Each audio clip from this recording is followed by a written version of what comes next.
to leave Singapore. Taking a giant out of port can be even more difficult than bringing one in. And of course, that clock has started ticking again. Coming in and out of port, we're under more stress than when we're sailing out in the open sea. And we got deadlines to meet, sailing schedules.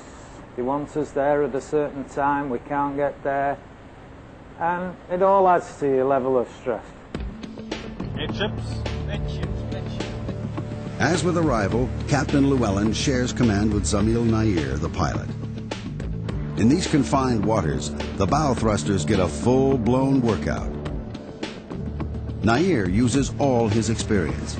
First, reversing the Atlanta before the tugboat with all of her 4,000 horsepower helps spin the Atlanta away from the docks and points her in the right direction. Steady as she goes. Single fall, pilot, single fall. Steady. Pilot, single fall. With the Atlanta slowly increasing speed and safely on her way, Nair now needs to meet up with another incoming ship.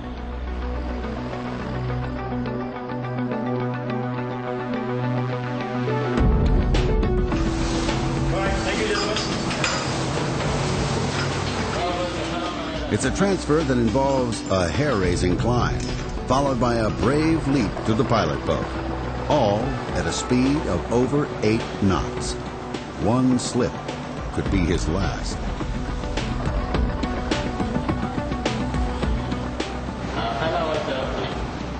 By his calculations, it's a leap of faith that he performs as many as 8 times in one working day.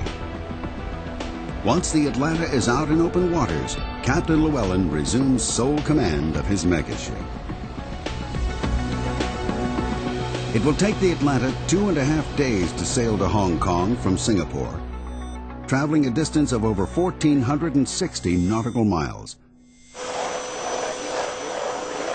That's a lot of time at sea. Time that's taken up with regular maintenance and a strict timetable. You must have a routine. You're keeping yourself ready and waiting for the next challenge. Once a week, Captain Llewellyn, the first mate, and the bosun carry out inspections of every section of the Atlanta's living quarters. Home entertainment here, Chief, mate. Home from home. Home from home. For the captain, the Giant can only run efficiently if attention is paid to every tiny detail. That applies to every inch of the ship.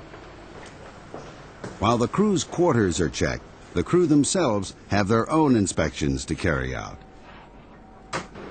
Electricity is crucial for all the ship's operating systems. The engineers are responsible for keeping all 5 3,000 kilowatt generators running smoothly. Without them, the Atlanta would be dead in the water.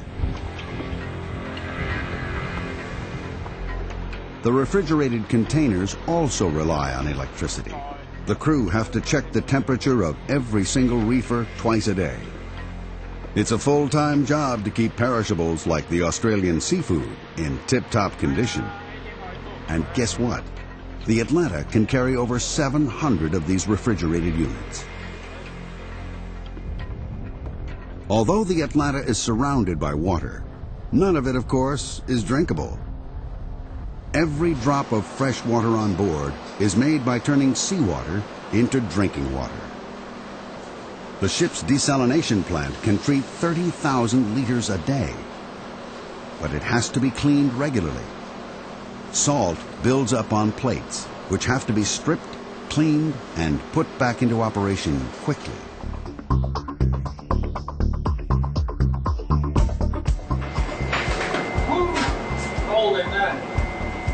Another thing that's crucial to life on board is food, plenty of it, and it has to be kept fresh. The Atlanta has its own mini reefers in the living section. This is the bedroom. This cookie looks after everything absolutely perfect.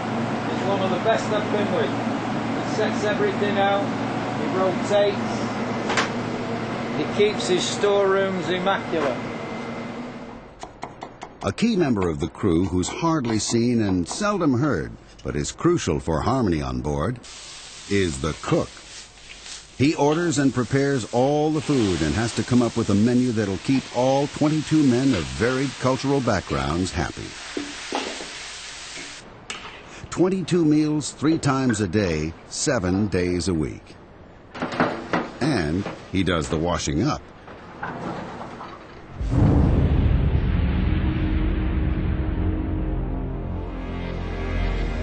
For the captain, sharing meals with the crew is about far more than just the food. One of the beauties is to bring them all together, to sit down and eat together. And you make them feel part of the team.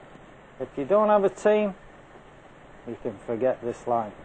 You must work as a team. If there's ever a time when a good team spirit is needed, it's tonight.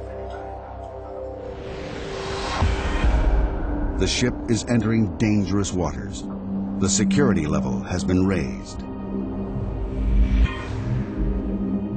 The South China Seas are busy with all sorts of craft.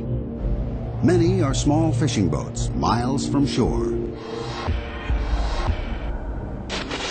Some, however, may not be at all interested in fishing. Pirates trawl these waters, looking for the ultimate catch. Heading on 308, sir. Well, they're there. You don't know where they are, but they're there. They're watching all the time. So it's a threat. We know that threat. Official figures show there can be 3 pirate attacks every 2 weeks in these waters. Third mate, I've got 2 targets here. And these guys that come aboard, if they can get aboard, they're ruthless. They'll kill for the US dollar. Modern pirates don't wear eye patches and don't carry daggers between their teeth.